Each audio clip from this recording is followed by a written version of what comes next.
Hi, and welcome to Sim Captain, where I'm going to share my favorite hobby, flying Flight Simulator on the VetSim network. I'll give you a tour of the home cockpit I've assembled, attempt to give tech reviews on hardware I use, take you along for flights with me. So I hope you'll follow along, sit back, relax, and enjoy the videos.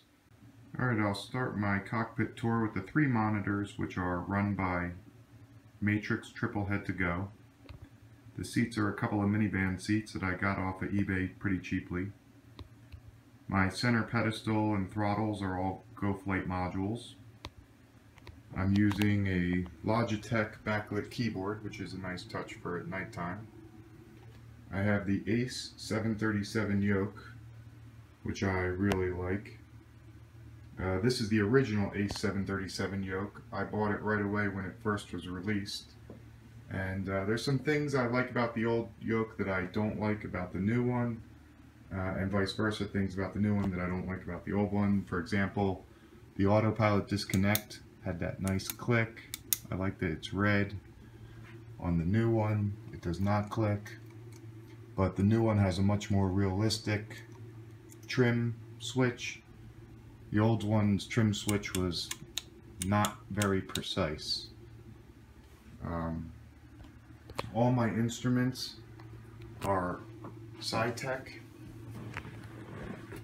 and this is actually my upgrade from my old panel, which I'll show in another video, but I'm using them: airspeed, attitude, altimeter, my backups, my engine instruments, vertical speed, nav1, ADF,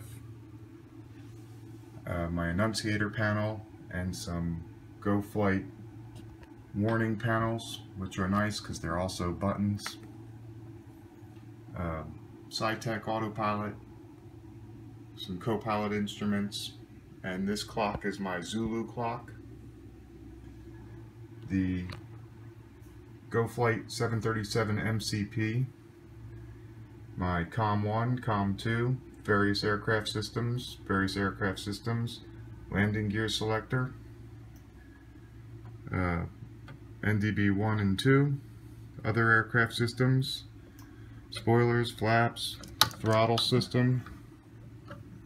This is my ADF radio, my master switches and my fuel selectors, nav1, nav2, my exterior lighting, my transponder, and I have the ATC module, but I'm not utilizing that right now. And here's a little thermometer I put, which is my cabin temperature. And I ordered some decals from Sporty's Pilot Shop. I think I spent like $10, and I got a ton of stickers, which are labeling everything all over, master switch and fuel select. And I'll have transponder codes and position reporting format, and stickers there, and altitude info, temperature conversion chart.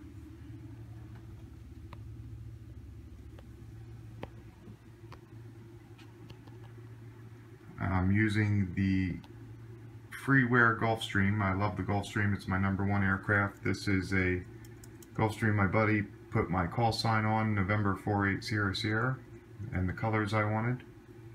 I'll do a quick video because everyone's always asking me where I got the Gulfstream, and I'll show you in a video because it is free. It's not the best, but it works and it looks pretty good.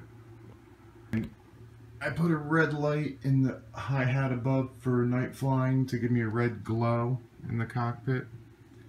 I'm not that sophisticated with computers, so everything I use needs to be user-friendly and plug and play, which is pretty much what I got going on here. I have an actual fire extinguisher down here for real fire prevention.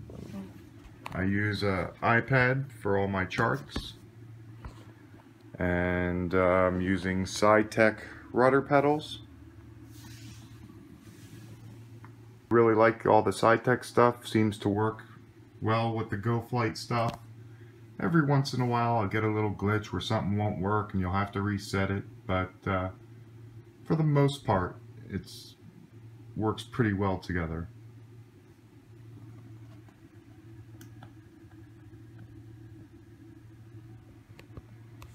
See all these red lights for the Saitek side? I just took some electrical tape and covered them up because it was just too much of that red.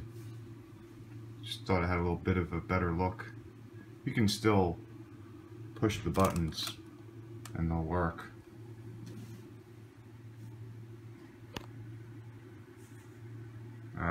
Future plans might include an enclosure, but it's a little difficult in this room, and I really need to clean this whole thing up a little bit better, make maybe a nicer panel. It's a never-ending work in progress, and hopefully I'll be able to look back on this video and see how much further the cockpit develops.